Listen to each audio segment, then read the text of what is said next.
But share trading के बारे में थोड़ा सा जो मैं आपको बेसिक समझता हूँ वो बताना चाहूँगा। अब मेरे को बताओ कि पैसा बहुत ज़रूरी है। पिछले कल बात हुई, कई बार बात हो गई। पैसा बहुत ज़रूरी है, इसलिए आपको यहाँ पर आप यहाँ आए हुए हैं, ठीक है। कोई ना कोई रास्ता आप जो है पैसे के लिए निकाल पाएँ, और तभी ये अलग अलग आइडियाज़ आपको दिए जा रहे हैं, स्कीम्स के बारे में बताया जा रहा है। जो एंटरप्रेन्योर जिन लोगों ने काम कर रखा है, जो सक्सेस हो गए हैं, उनकी कहानियाँ बताई जा रही हैं, या जो गवर्नमेंट की स्कीम्स हैं वो आपको बताई जा रही हैं। आप कैसे अपने आप को सूटेबल पाते हैं कि ये स्कीम मेरे लिए है, मैं इसको कर सकती हूँ, है ना। वो सारी बातें जो हैं इसलिए बताई जा रही ताकि आप पैसा कमा पाएँ, अपनी इनकम में बढ़ोतरी कर पाएँ। यही एक मकसद है इस ट्रेनिंग का। तो ये एक बहुत बड़ा ट्रेंडिंग जो इस टाइम काम है वो है शेयर मार्केट का। शेयर मार्केट समझना थोड़ा सा मतलब शुरुआती दौर में आपको समझ नहीं आएगी। जब कोरोना स्टार्ट हुआ तो कोरोना के टाइम में 26 लाख अकाउंट खुले थे डीमैट इंडिया में, उसके बाद करोड़ों में हो गए। अब तो बहुत ज़्यादा ना। बच्चों ने भी ट्रेडिंग स्टार्ट कर दी, जिनके पास 100 रुपये था उन्होंने भी ट्रेडिंग स्टार्ट कर दी। ट्रेडिंग मतलब व्यापार, ठीक है। अब व्यापार कौन सा? चलो पहले शेयर मार्केट का बेसिक कंसेप्ट समझते हैं।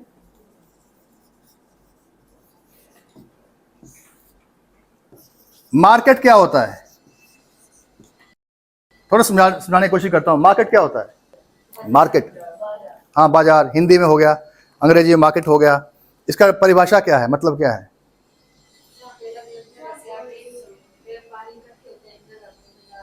व्यापारी, ओके। व्यापारी उस वहाँ कितनी तरह के होते हैं? कौन होते हैं, कौन लोग होते हैं? हाँ जी जी।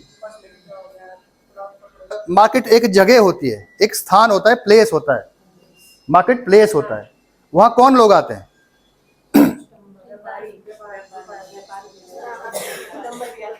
ओके, आप समझ रहे हैं, बट मैं अपनी सिंपल भाषा में करूंगा।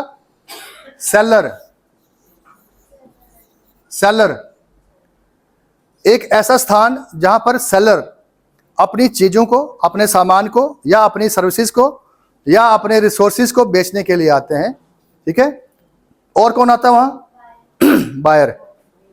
शाबाश, वेरी गुड। ये प्लेस है, ओनली प्लेस है ये। मार्केट एक प्लेस फिक्स कर दिया हुआ है, यहां पर मार्केट बनेगी, यहां पर दुकानें बनेंगी, यहां पर कुछ ऐसा काम होगा, है ना। वो बन गया। अब वहां पर दो तरह के लोग आते हैं। अगर वो लोग नहीं आएंगे तो इस प्लेस का, इस जगह को कोई फायदा नहीं है, ठीक है। कौन आते हैं? जिन्होंने अपना सामान तैयार किया हुआ है, कुछ बनाया हुआ है, कुछ उत्पाद बनाए हुए हैं, और उन्होंने उनको वो बेचने हैं। अब सामान ही नहीं बिकता है, सेवाएं भी बिकती हैं। जैसे एयरटेल की सर्विस है, या जो भी सर्विसेज है, इंटरनेट सर्विसेज हैं, जो भी और ऑनलाइन जो चीज़ें होती हैं, सर्विसेज होती हैं, जिनको हम पढ़ते हैं या सीखते हैं उससे, तो सर्विसेज होती हैं, सेवाएं होती हैं, वो बिकती हैं, ठीक है। अब ट्यूशन क्या है? सर्विस है, ठीक है, प्रोडक्ट नहीं है। ट्यूशन सर्विस है। ऐसे जैसे हेल्थ फिटनेस की बात करूं तो कुछ सामान नहीं बेचेंगे, सेवाएं बेचेंगे वो, ठीक है। तो सेवाएं, उत्पाद और सेवाएं जहां पर बिकती हैं और खरीदार भी वहीं आते हैं, that is called market place, ठीक है। तो ये दो लोग आते हैं वहां, खरीदने वाला भी आता है, बेचने वाला भी आता है। अगले बार नहीं होगा तो बेचने वाला भी क्या बेचेगा? So this is a very important place जहां दो तरह के लोग इकट्ठे होते हैं, ठीक है। अब यहां पर जो है कैसे बेचते हैं? सब्जी की मार्केट में क्या, कितने लोग इन्वॉल्व होते हैं? दो ही हुए, सेलर बायर, और कौन है? किसान। चीज बन के कहीं और से आ रही है, एक व्यक्ति जा रहा है वहां से उठा करके ला रहा है, और जहां बिकती है वहां ला करके उसको बेच रहा है, ठीक है। तो तीसरा व्यक्ति भी इन्वॉल्व हो गया इसमें, किसान, ठीक है। ऐसे ही अगर आप सोप की बात करें, साबुन की बात करें, लक्स की बात करें, कोलगेट की बात करें, तो कहीं फैक्ट्री वाला बैठा हुआ है, उसको बना रहा है, ठीक है। वो कोलगेट की फैक्ट्री है, वहां पर कोलगेट कंपनी के नाम से जो सामान बन रहा है वो बन रहा है, लेकिन उसने आगे फर्दर कौन लोग रखे हुए? डिस्ट्रीब्यूटर रखे हुए हैं, स्टॉकिस्ट रखे, मार्केट, ठीक है। मार्केट समझ आ गया। अब ऐसे ही हम यहां ज्यादा नहीं आगे बढ़ेंगे, अब हम शेयर मार्केट की बात करेंगे। मार्केट समझ आ गया आपको?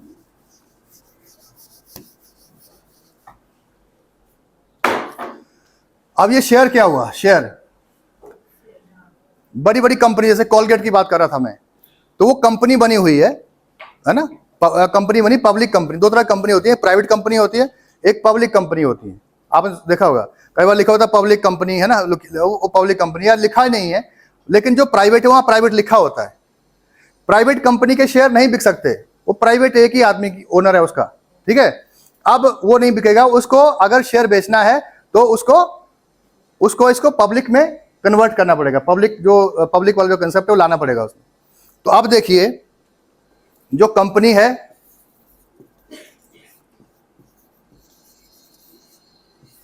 एक कंपनी है वो कुछ सामान बनाती है, मान लो लक्स वाली कंपनी है, लक्स साबुन बनाती है और भी इनके बहुत सारे प्रोडक्ट हैं, ठीक है, वो बना रही है।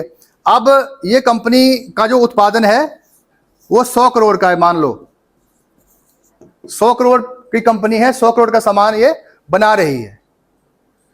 इसके पास 100 करोड़ अपना इसने यूज कर लिया, इसके पास 100 करोड़ लोन लिया या अपने जो सेविंग थी अपने रिसोर्सेज से इसने 100 करोड़ रुपए तैयार किया, कंपनी लगाई और अपना सामान जो है बना रही है।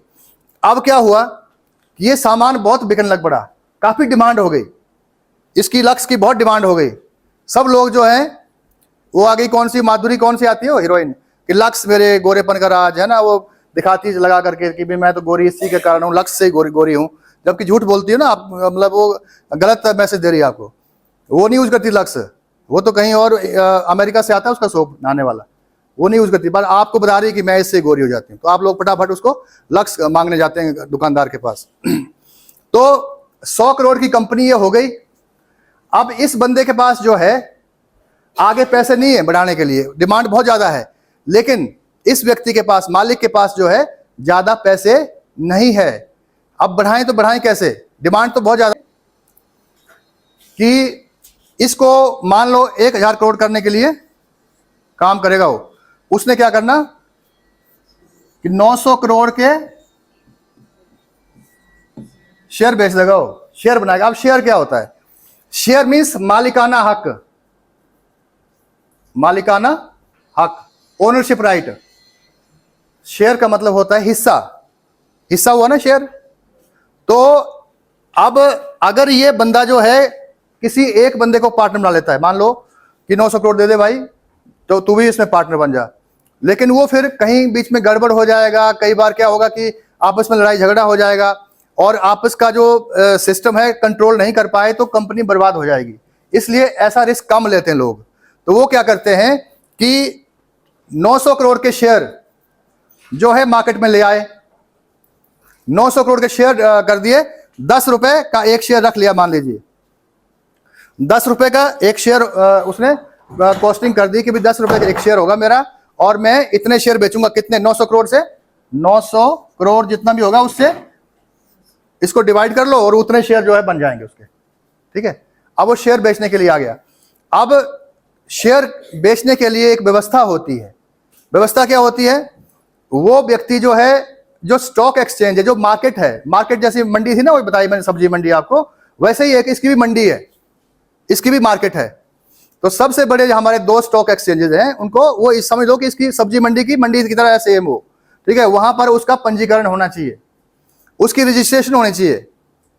तो वो जो कंपनी लक्स वाला है वहां जाएगा, कहां जाएगा, बॉम्बे स्टॉक एक्सचेंज के पास जाएगा या नेशनल स्टॉक एक्सचेंज के पास जाएगा। NSE means national stock exchange और BSE means Bombay stock exchange, ठीक है। इनके पास जाएगा और अपनी शेयर की लिस्टिंग कराएगा कि मुझे इतने इतने रुपए के जो है इतने शेयर बेचने हैं। वहां रजिस्ट्रेशन हो गई। अब क्या करना पड़ता है इसके लिए कि एक आईपीओ लॉन्च करना पड़ता है।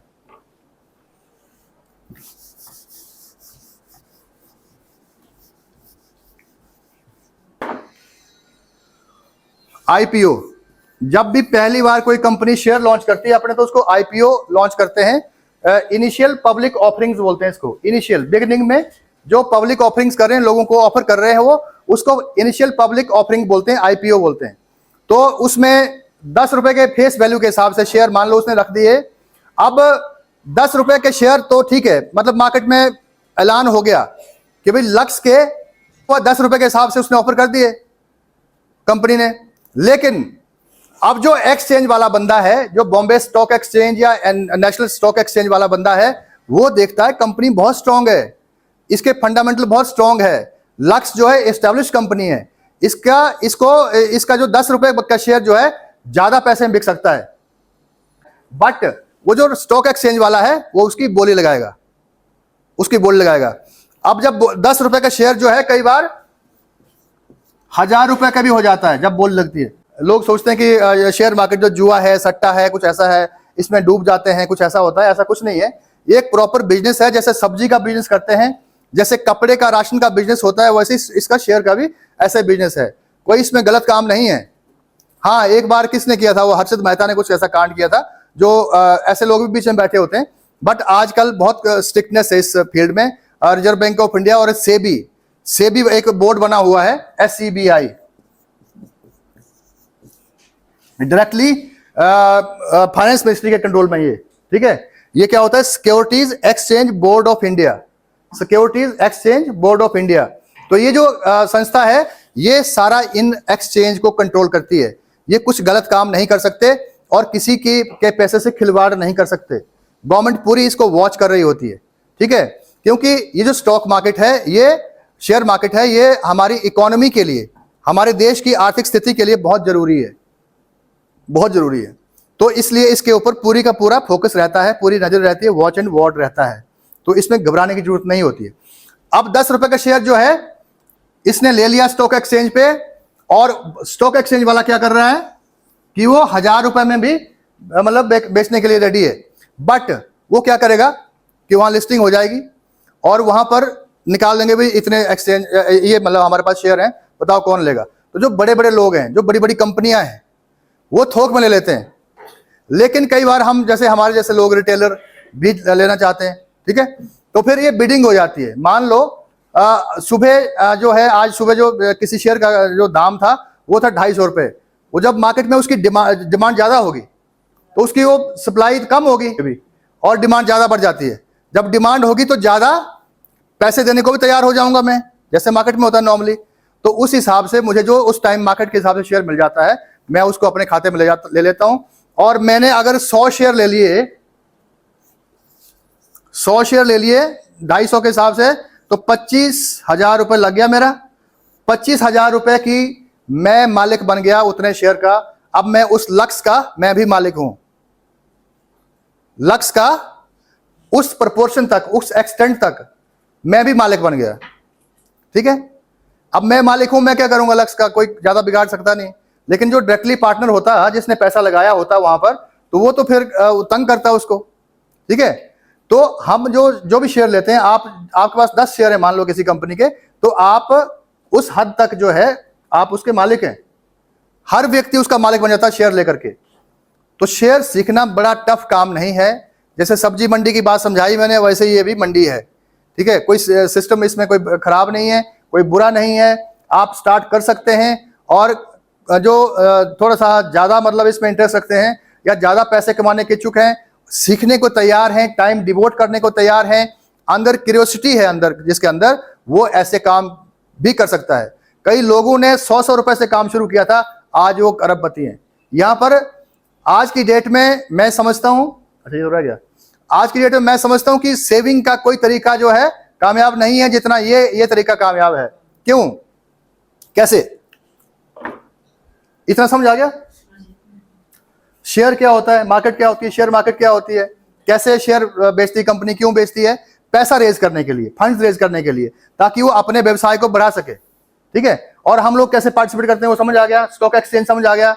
दो हमारे स्टॉक एक्सचेंज है, Bombay stock exchange, national stock exchange. दो चीजें, दो स्टॉक एक्सचेंज है। स्टॉक एक्सचेंज का मतलब है जैसे हमारी सब्जी मंडी, वैसे ही मंडी है वो, वहां पर बिडिंग होती है, बोली लगती है शेयर की, और जैसे जिस रेट पे डिमांड और सप्लाई का आपस में टकराव होता है, उस हिसाब से रेट जो है ऑटोमेटिकली फिक्स हो जाता है, ठीक है। अब मैं आपको बताता हूं कि सेविंग कैसे, ये क्यों जरूरी है। यहां पर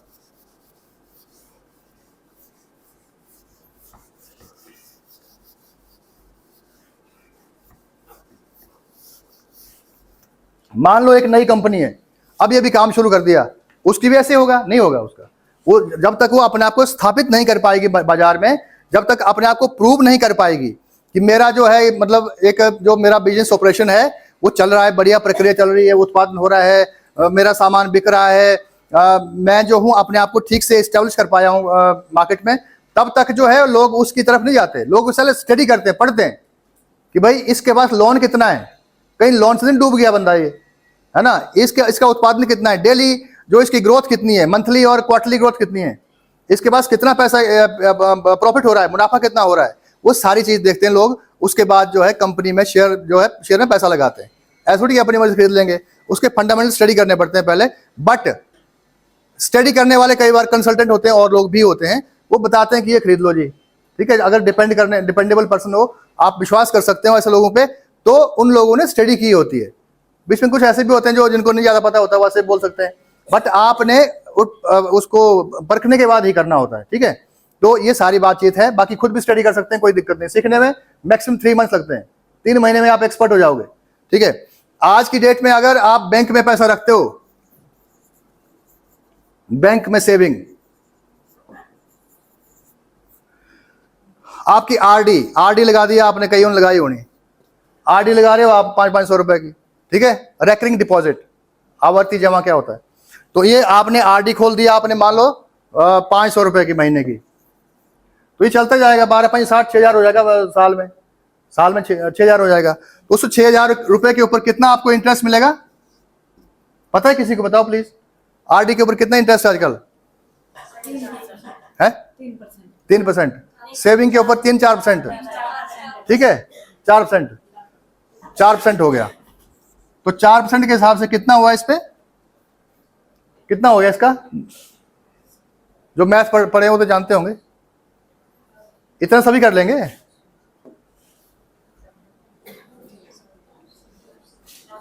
हैं, इतना क्यों हुआ मेरे हिसाब से?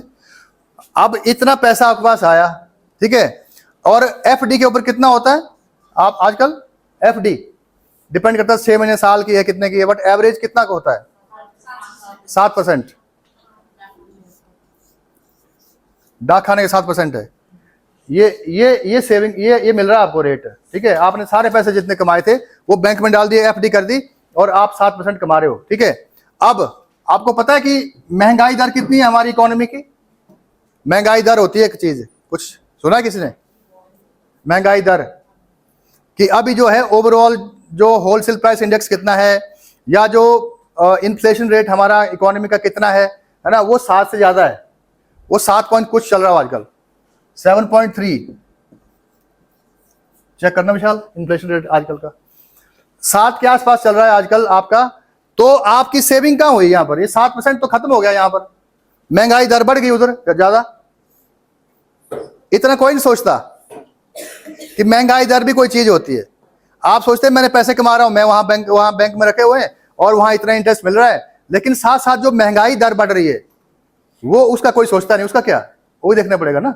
तो इसलिए आपकी सेविंग 0 हो जाती है, आपका पैसा बेकार ऐसे पड़ रहता है, उसका कुछ यूज नहीं होता है, वो बढ़ता नहीं है। समझ आ गई? इतनी बात समझ आ गई? अब मैं बताता हूं कि यहां क्या होता है। जब यहां बिडिंग होती है, इसके बाद लोग बोलते हैं मैंने गोल्ड खरीद लिया, मैंने जमीन खरीद ली, उसमें भी कोई ज्यादा हाइक नहीं है, उसमें भी इतनी ही इन्फ्लेशन है, मतलब इतनी बढ़ोतरी हो रही है, ज्यादा नहीं हो रही, कुछ नहीं, ठीक है। सोना लेके रख रखो अपन घर में, कोई चक्कर नहीं है। और जब वापस जाओगे तो वो सुनार जो होता है या जहां बेचो, घुमा फिरा के बात वहीं आ जाती है, कोई बड़ा कुछ नहीं होता है। ऐसे ही आपका जो जमीन का होता है, प्लॉट खरीद लिया जी मैंने, कितना बढ़ जाएगा वो? ज्यादा नहीं बढ़ता है, ऐसा कुछ नहीं होता कि ज्यादा कहीं बढ़ जाएगा, नहीं, ठीक है, वो भी इन्वेस्टमेंट अच्छी है, बट उसके लिए फिर आपकी जो फाइनेंशियल, जो आपकी लिक्विडिटी होती है ना, जो कैश होता है ना, वो ब्लॉक हो जाता है। मान लो आपने प्लॉट ले लिया सेविंग के लिए, अब हुआ क्या कि आपको एकदम जरूरत पड़ गई। जब जरूरत पड़ गई तो वहां क्या हुआ आपका कि एकदम कोई खरीदने वाला नहीं मिल रहा है आपको, प्लॉट लेने वाला, तो क्या करेंगे? हैं, कम पैसे में बेच देंगे, किसी को और गिरवी रख देंगे कम पैसे में, वही बात होगी ना। इसलिए इस केस में भी आपके पास कैश इन हैंड नहीं रहता है। तो सेविंग के सारे ये तरीके हैं या अर्निंग के जो सारे तरीके हैं, ये ऑब्सलीट हो गए हैं, ये अब इतने महत्वपूर्ण नहीं रहे ये जो सारे तरीके हैं। इसलिए शेयर मार्केट जो है आज इतनी बूम कर गई है, इतना जबरदस्त इसका काम हो रहा है कि अभी आने वाले टाइम में ये 7,000 करोड़ तक जाएगी, मतलब 2030 तक 7,000 करोड़ तक जाएगी ये मार्केट। और अभी जो एक मैंने पढ़ रहा था एक अखबार में कि अगर आज से 40 साल पहले एक विप्रो कंपनी है, विप्रो आईटी कंपनी है, आईटी इंफॉर्मेशन टेक्नोलॉजी कंपनी है, विप्रो में अगर किसी व्यक्ति ने 40 साल पहले 10,000 रुपए लगाया होता तो उसके पास 70 करोड़ होता है इस टाइम। 40 साल पहले विप्रो कंपनी में का शेयर लिया होता, 10,000 रुपए लगाए होते तो 70 करोड़ होता उसके पास। ये इस तरह की सिस्टम है। आप देखोगे पिछले शेयर जो, मान लो मैं देखूं, मेरे पास ऐसे शेयर पड़े हुए जो 800% हाइक हुआ है, 300% हाइक हुई है उसमें, है ना, 400% हाइक हुई है, मेरे पास पड़े हुए हैं, मैं दिखाऊंगा, आपको दिखा सकता हूँ। ठीक है, तो इसमें बड़ा कुछ नहीं सीखने के लिए, बड़ा कोई काम नहीं होता है, आप सीख सकते हो, बड़ा सिंपल। मैं तो ऑफिस में बोलता हूँ, अपने सभी लोगों को बोलता हूँ कि स्टार्ट करो। अब स्टार्ट कैसे करना होता है? एक ट्रेडिंग अकाउंट खोलना पड़ता है, ट्रेडिंग अकाउंट।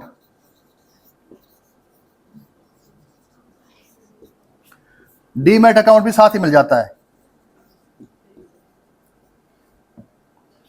ठीक है, ट्रेडिंग अकाउंट होता है, आप अपने जो आपका नॉर्मल सेविंग वाला अकाउंट है उसको उससे लिंक कर देते हो, और लिंक करने के बाद जितने आपने पैसे ट्रांसफर करने इस अकाउंट में, उतने आगे जो भी शेयर लेने आपकी मर्जी है वो ले लो। और आपने शेयर ले लिए, 1 मिनट में आपके, आजकल इतना हो गया, पहले हाथों से कागज भरने पड़ते थे, फॉर्म भरने पड़ते थे, आज की डेट में ऐसा कुछ नहीं करना पड़ता। आज आप जो है वहीं पर नंबर डालोगे, बाई करोगे, पैसा वहां पर साइड में आ जाएगा और वहां पर खरीद लोगे। वैसे सेल करोगे, जैसे मान लो बढ़ गया, जो मैंने शेयर जो है, मान लीजिए मैं कल बता रहा था आपको, मैं 5,000 रुपये कमा लिया, उसमें क्या होता है, जैसे मान लो सुबह मैंने 1,000 शेयर ले लिए किसी कंपनी के, उसमें क्या हुआ कि 5 रुपये बढ़ गए, 5 रुपये बढ़ गए, 5,000 रुपये कमा लिया, और मैंने उसी टाइम क्लिक किया, सेल कर दिए। मेरे को लालच नहीं रखना कि आगे क्या पता डाउन हो जाएगा, तो इसलिए मैंने क्या किया, उसी टाइम सेल कर दिया, सेल बटन क्लिक किया वहीं इसी पे, और उसके बाद वो सेल हो गया और 5,000 खाते में आ गया, वो भी सारा पैसा उसी टाइम। लिक्विड है मेरे पास हमेशा पैसा पड़ा हुआ है ना। वो जमीन वाली बात नहीं है कि किसको बेचूंगा, जब वो मुसीबत आएगी कहीं तो क्या करूंगा, कहाँ जाऊंगा। तो ये शेयर ट्रेडिंग जो है एक बहुत जबरदस्त काम है, आज की डेट में इसको करना बहुत आसान हो गया है। बहुत सारे ऐसे कंसल्टेंट अवेलेबल हैं ऑनलाइन नहीं सीखना तो ऐसे और भी बहुत सारे ऑफलाइन भी बहुत ज़्यादा सिखाने वाले बैठे हुए हैं। इस काम को शुरू कर सकते हैं जिसका इंटरेस्ट हो इस काम में, ठीक है। क्योंकि एंटरप्रेन्योर जो है सोचता है कि मेरा टाइम सेव हो, मेरी लाइफ जो है बढ़िया व्यवस्थित हो, मैं अपना पैसा ज़्यादा ना लगाऊं, औरों के पैसों से पैसा कमाऊं, तो फिर वो ऐसे काम भी कर सकता है जो लीगल है, इलीगल कुछ भी नहीं है, इसमें गलत कुछ नहीं है। अब मैं आपसे बात कर रहा था, तो छोटा सा इंट्रोडक्शन दे दिया मैंने आपको इसका शेयर मार्केट का। बहुत कम पैसों में भी स्टार्ट हो जाता है, इसमें डरने की जरूरत नहीं, घबराने की जरूरत नहीं होती है।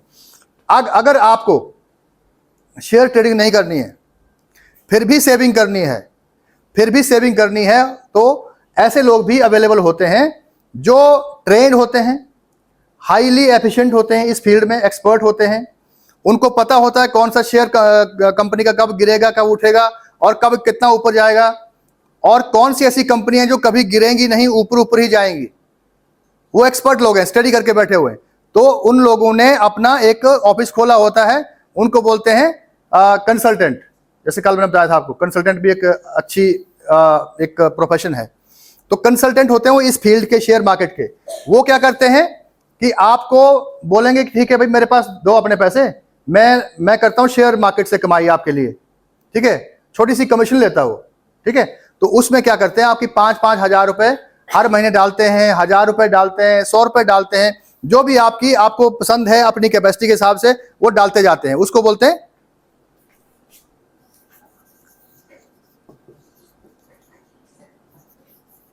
सिस्टमैटिक इन्वेस्टमेंट प्लान, और शॉर्ट में क्या बोलते हैं, सिप, SIP। आपने कुछ नहीं करना है, जो मैं इन चक्करों नहीं पड़ूंगा कि डीमैट अकाउंट खोलूंगा, ये करूंगा, वो करूंगा, इतनी परेशानियां मोल लूंगा, है ना, फिर मैं कंपनियों के बारे में पढ़ूंगा, स्टडी करूंगा, मेरे पास टाइम नहीं है ना, या मैं नहीं चाहता कि मेरा इंटरेस्ट नहीं इस चीज में। तो मैं क्या करूंगा, अपना फिक्स कर दूंगा कि सिप के माध्यम से जो है वो 5,000 रुपये लगाना शुरू कर दूंगा महीने का। तो उसमें वो जो व्यक्ति है जिसके पास वो 5,000 रुपये जा रहा है, वो अलग अलग कंपनियों में लगा रहा है, उस पैसे को अलग अलग कंपनियों में लगा रहा है जिससे प्रॉफिट हो रहा है। तो जितना भी उसमें प्रॉफिट हो रहा है, वहां पर एक ही थोड़ी, आप ही थोड़ी है, मैं ही थोड़ी हूं, वहां पर हजारों लाखों लोगों ने लगा दिया है पैसा। तो वो डालता रहेगा अलग अलग कंपनियों में, बढ़िया बढ़िया कंपनियों में जो कम नहीं होंगी कभी, ठीक है। उसको पता है सारा, वो स्टडी करके बैठा हुआ, पढ़ा, एक्सपर्ट है उस फील्ड का। तो वो व्यक्ति जो है आपके लिए काम करेगा SIP में। तो मैंने आपको कहा था कि 5 तरह की सेविंग करनी है। 5 तरह की सेविंग करने को मैं आपको कहा था, शायद कल परसों कहा था। सबसे पहले आपकी अपनी सेविंग होनी चाहिए 10%। तो आप बिल्कुल निडर होकर के SIP में लगा सकते हो।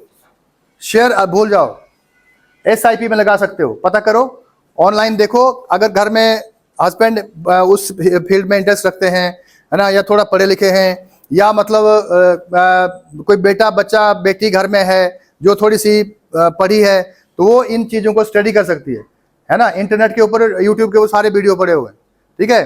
तो SIP में आप जो है 5,000, 500 रुपये, 100 रुपये भी लगा सकते हैं, और वो उस हिसाब से वो कंपनियों में लगाते जाएंगे आगे फर्दर, आपको कोई चिंता नहीं है। और सिप का वही है, आपने अभी पैसे डाले, आपने क्या किया कि 6 महीने बाद आपके पास काफी पैसा हो गया और उसका इंटरेस्ट भी लग गया उस पर आपने उस टाइम निकाला, ले लिया पैसा एक क्लिक से। कुछ नहीं फॉर्म भरने हैं, किसी को रिक्वेस्ट नहीं करनी है, कहीं वेट नहीं करना है कि पैसा आएगा तो मैं लूंगी, नो, एक क्लिक किया आपके खाते में आ गया पैसा, ठीक है। इन बैंकों में क्या होता है कि जी आपने 1 साल की FD लगाई की थी, अब आपने 6 महीने में ही निकाल लिया तो आपको इंटरेस्ट नहीं मिलेगा। यहां पर ऐसा नहीं होता है, एज ऑन डेट जो इंटरेस्ट रेट उस पर जो ग्रोथ हुई है वो आपको मिलेगा, समझ गए। तो LIC बैंक ये वो सारा आज की डेट में उसका कोई ज्यादा लोग आजकल नहीं मानते हैं, जो कुछ ज्यादा करना चाहते हैं। एक नॉर्मल इंसान जो है अभी हमारे आसपास, जो 90% जो भीड़ है उससे अलग होने वाले हो, इसलिए मैं आपको बता रहा हूँ बातें ये, ताकि आप हट जाएं उससे। चले पोस्ट ऑफिस में RD खोली हुई है, कोई फायदा नहीं, कुछ नहीं मिलना, कोई फायदा नहीं है, कुछ नहीं होने वाला, कोई पैसा नहीं बढ़ेगा। इन्फ्लेशन ज्यादा है, जो मुद्रास्फीति है, जो महंगाई दर है वो ज्यादा है उससे, तो आपको कुछ नहीं मिलना। आपको लग रहा है कि मिल रहा है, लेकिन मिलना उधर साइड से जीरो हो रहा है। तो इस तरह से 5 तरह की सेविंग का बताया था मैंने आपको, अपनी 10% का। मैंने कहा था आपको सेल्फ लर्निंग के ऊपर खर्च करना चाहिए, जैसे आपने कुछ सीखना है आज को, अब इसके बाद, तो वो 10% खर्च करना चाहिए, क्योंकि इसके ऊपर भी इन्वेस्ट करना है, ऊपर वाले के ऊपर, इस पे भी इन्वेस्ट करना है ना। इस पे करने के लिए सीखना पड़ेगा, पढ़ना पड़ेगा। उसके बाद मैंने कहा था इमरजेंसी फंड, 10%। इमरजेंसी फंड भी आपको अपनी इनकम का 10% रखना चाहिए, क्योंकि कभी भी इमरजेंसी आ सकती है, कोई पता नहीं चलता। यहाँ पर थोड़ी सी दर्द हुई और चेक कराया, बोले तेरे तो पाइप बंद हो गई अंदर, ये तो अब एंजियोग्राफी होगी, चल 3 लाख रुपए जमा करा, तो कहाँ जाऊंगा। इमरजेंसी फंड आपके पास होना चाहिए, आपको टच नहीं करना हो। जो भी आपके पास पैसा इनकम हो रही है, जो सैलरी आपके हस्बैंड या जो घर में आप पैसा आ रहा है या आप ले रहे हो, जो भी आपकी इनकम है, उसका 10% आपको इमरजेंसी फंड रखना है, ठीक है। उसके बाद क्या था 10%, एक और था कुछ, हाँ जी, फन एक्टिविटी, वेरी गुड। ये जो हमारा दिमाग है ना, एक जगह बोर जाता है, ये घूमना फिरना, कहीं बाहर जाना, बच्चों के साथ, परिवार के साथ कहीं जाओ, गोवा चले जाओ, है ना। वहां पर देखो कितने चार्टर प्लेन आए हुए हैं इस टाइम सीजन है, अक्टूबर से अप्रैल तक सीजन होता है वहां पर। तो वहां पर जो है स्पेशल जहाज लेके लोग आते हैं विदेशों से, धूप सेकने आते हैं, पड़े हुए वहां पर धूप सेक रहे हैं। विटामिन डी सब में कमी है, हम लोगों में विटामिन डी मिलती नहीं हमें, विटामिन डी फूड में बहुत कम मिलती है, धूप से मिलती है, तो लोग वहाँ विटामिन डी लेने आते हैं। तो इस प्रकार से चले जाओ, परिवार के साथ जाओ, घूमने जाओ, तो कहाँ से करोगे, वो पैसा खराब हो जाएगा। आपको पहले ही सारा अलग अलग करके रखना है, अलग अलग करके, ये अलग, ये अलग, ये अलग, ये अलग, फिर डिस्टर्बेंस नहीं होगी और प्रॉब्लम भी नहीं होगी, आपका बजट डिस्टर्ब नहीं होगा, क्योंकि आपने अलग अलग रखा पहले से। तो आपको क्या करना है, ये सारा करना लर्निंग के लिए भी करना है। और फिर एक बताया था मैंने, चैरिटी, दान करना भी जरूरी है, बड़ी खुशी मिलती है, ठीक है, दान करना जरूरी है। इसका बताया था 5% सिर्फ। तो 45% जो है मैंने आपको ये अलग फंड रखने को बोला था। तो आप इस सारे फंड को SIP में लगा सकते हो, ऐसे करके इन 5 की अलग अलग SIP चला दो, emergency fund, saving, self learning, fun activity, charity, सारे सबकी SIP लगा दो, अपने आप सेव होता रहेगा। आपको जब मन किया निकाला, वही वाला सेविंग नहीं निकालनी, इमरजेंसी फंड नहीं निकालना, बाकी जो है उसको निकाल करके आप घूम फिर सकते हो। तो ये भी SIP में लगा सकते हो। यहाँ पर जो है SIP में बड़ी भारी ज्यादा बढ़ोतरी हो जाती है।